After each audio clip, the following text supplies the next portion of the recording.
Yo, what's going on, everybody? It's your boy, Mr. Rick, here to show you how to play Salt Creek on the Bluegrass Banjo. I got a lot of requests on my Patreon to have more simple material and have more useful material. So I hope that you guys will find this both useful and easy and playable. So if you want to support, sign up for my Patreon at patreon.com/RickyMeyer. Besides that, let's go to the tab. Here's the first measure.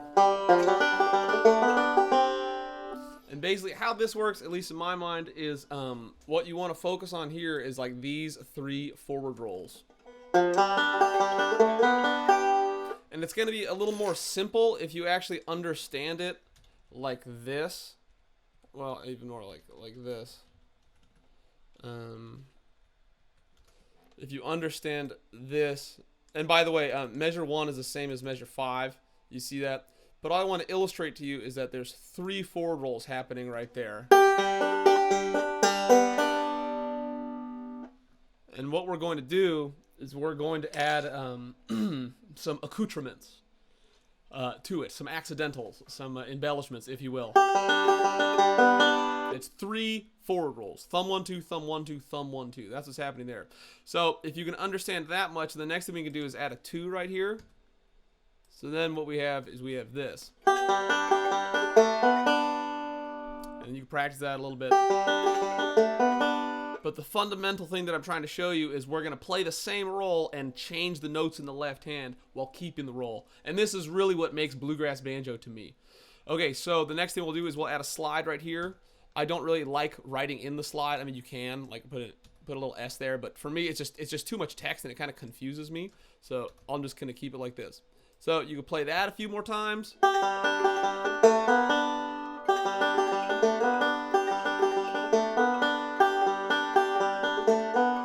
Again, the 3 forward rolls are preserved. Okay, so now we're gonna change this first note, that thumb right there. We'll change it to that guy. And we'll still play the 3 forward rolls. It'll sound something like this.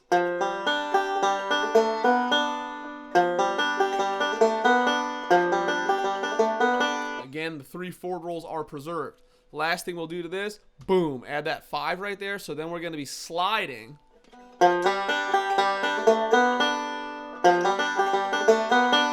The 3 forward rolls are preserved, and you got this really nice double slide happening there. Okay, so now what we can do is we can look at the next section. We'll look at this. That is a 5-note forward roll. Thumb 1, 2, thumb 1. So that'll conclude the phrase. Practice that a few times to get that under your belt, and then we'll start it off with an 8th note right there. So. And that's the first measure. As long as you preserve those 3 forward rolls, that's kind of like, 3 forward rolls, and then there's like a last little part of the forward roll right there. You'll be able to do it.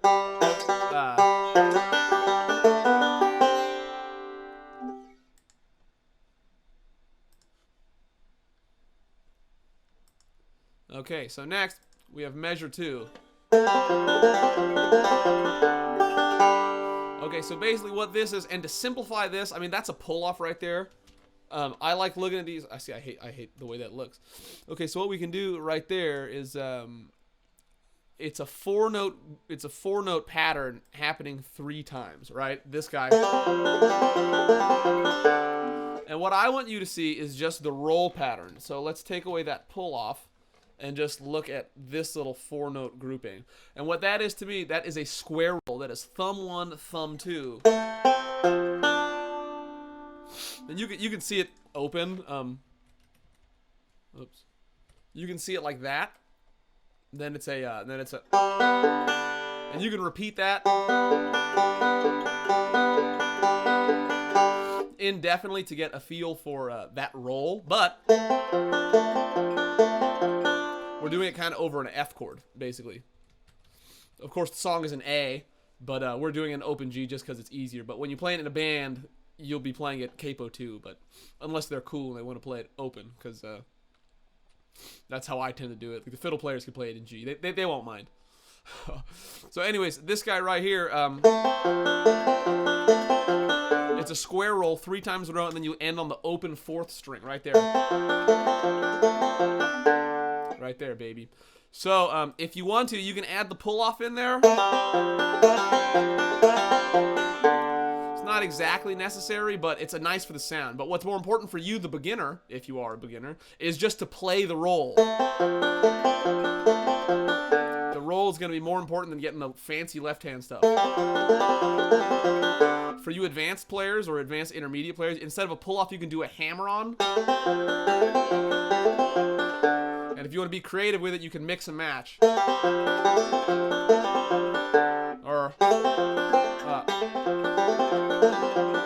that kind of thing. Okay, measure 3 is the same as measure 1. So measures 1 through 3 is going to sound something like this.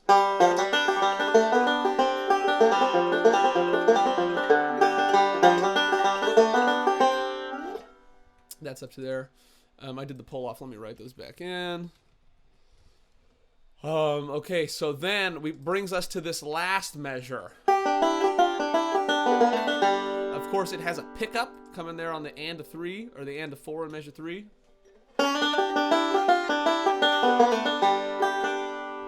I haven't really talked about that last little thumb 2 right there. It's just a part of a roll that's nice to lead in with it. Don't think about that too much, but it's just like going to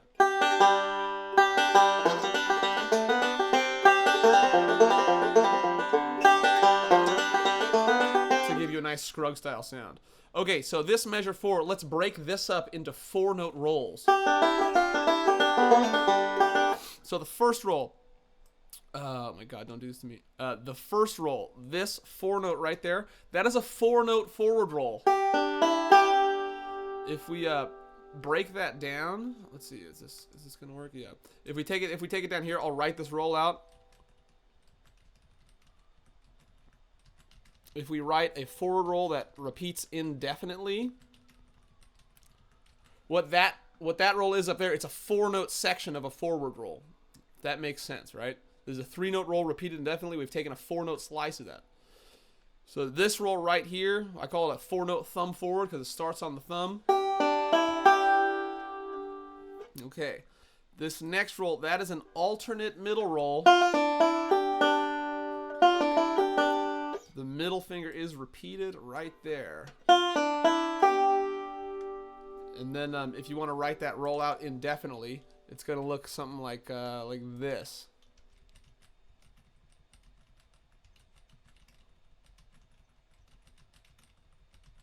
That is a 4-note roll. So that's that roll that we're playing. But we're adding these notes to it, so it'll sound like this. And the next one, this one shouldn't be that bad for you. That's a middle reverse roll. Pretty standard way to end Scruggs style banjo. So if you put the 3 of those together, you'll have something that sounds like this. I should note that also I should have said this at the beginning, but basically that melody that's happening right there is like this. But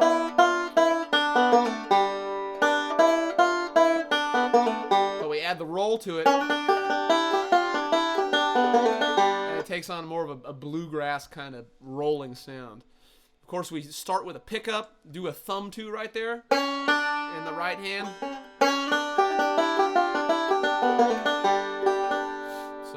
Yeah, that is the first 4 bars, and those 4 bars are repeated again. Bars 1 through 4 are repeated as measures 5 through 8. So that's what this sounds like.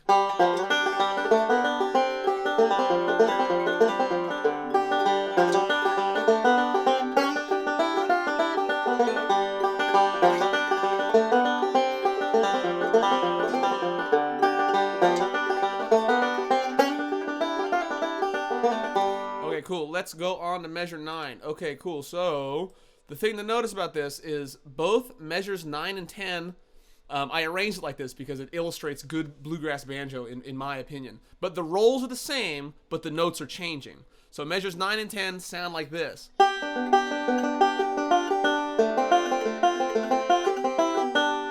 me play that a few more times so you can hear it, but the idea is we're playing the same roll and changing notes.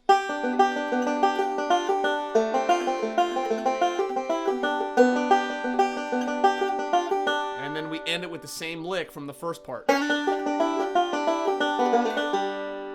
There's also a pickup going into measure 9, which is a forward roll.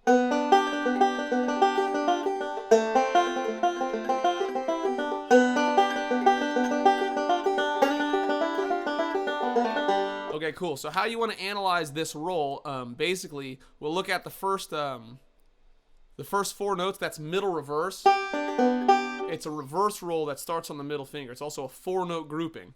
So middle reverse, right? And then you can kind of understand this as an alternate index, that 4-note roll, 1, thumb, 1, 2. But another way to understand it is it's 2 middle reverse rolls like this. And then a single forward roll right there, of which that note, right, that 4 is a pivot note between the middle reverse and the thumb forward. So that, what I have highlighted right there, 1, 2, 3, 4, 5. This note, in this case where the thumb lands right there, it would be, that's a pivot note between the reverse and forward rolls. So you can understand this guy as 2 reverses and 1 forward with a pivot note. That's an important roll. Very Earl Scruggs. Okay, and then you have this thing right here, which is thumb forward. And this G chord that we're doing right here, it's like, I mean, people call it an F shape, but I'm just doing the top 3 notes of that. And then that guy, thumb forward. Whoops. That guy right there, thumb forward. And you just, and what I'm doing, when I'm actually playing that G chord, I'm actually secretly kind of barring it with my index finger very lightly. You don't want much tension when you do this.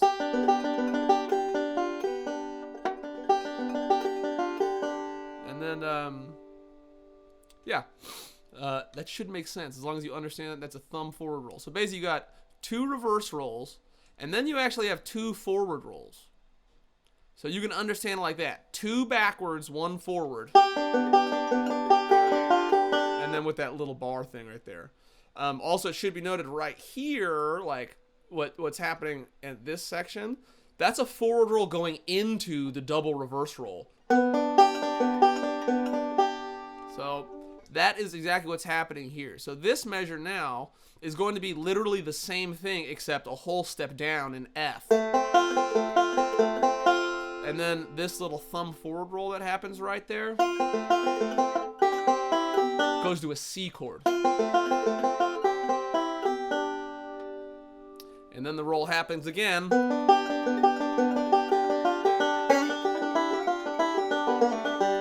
And then the lick right there is the same as measures 8 and measures 4. And then I just do that basically again.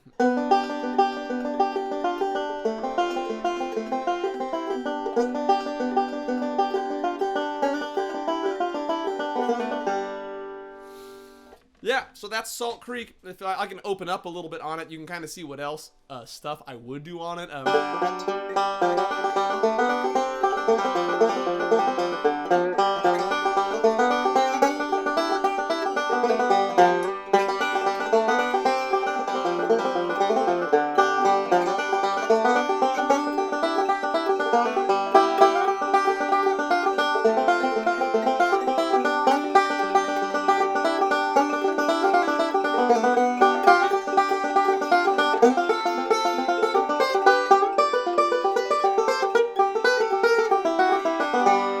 Some ideas moving around the neck. Again, this video was inspired by my patrons saying that they wanted some more easier digestible material that is more applicable. And you know, to be honest, I I started playing banjo in high school about like 15 years ago, 16 years ago, and I put so much time into it the past like 5-6 years. I haven't really identified with beginners recently. And so from hanging out with my students and getting back into beginner banjo, I really want to make more simple things for you. But that being said, bluegrass banjo is not that simple. And so it's difficult to come up with easy things to play, I suppose. But as long as I illustrate that what's fundamentally important is playing rolls and changing the notes, you should be able to understand what's really going on inside bluegrass banjo. And that's the reason why it's so complicated, is because it's mostly a rhythmic device. As long as you're more like right-hand centric and change the notes in the left hand, you'll start to see through the matrix. And that's why I like doing a lot of this roll analysis. Anyways, I love you guys so much. In peace and humility, forever yours, helping you along your path to banjo ascension. It's your boy, Mr. Rick, dude. Yes. So, yeah, if you want to support these videos, subscribe to my Patreon. And I really appreciate you guys. Much love. Take care. Bye-bye.